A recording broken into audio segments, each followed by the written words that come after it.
দুর্দান্ত উঠবে ভিডিওটা করলে। এই না হলে পাহাড়ের সৌন্দর্য। অসাধারণ।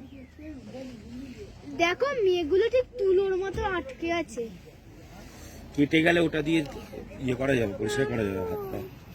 কানটা বন্ধ হয়ে গেল, আবার খুলছি, আমার বন্ধ হচ্ছে, খুলছি না বাবা। ওদিকে কি সুন্দর পাখি ডাকছে। ওদিকে খাদ আছে বাবা। না বাবা নাবনি। এই দিকটাও তো, এই দিকটাও ভিডিও করো। দাঁড়াও দাঁড়াও দাঁড়াও, ধীরে ধীরে ধীরে। দারুণ দারুণ। না বাবা এই যে নামবো নামবো করছি। এ বাবা এ বাবা না এ বাবা না বাবা না। চুমকি এই যে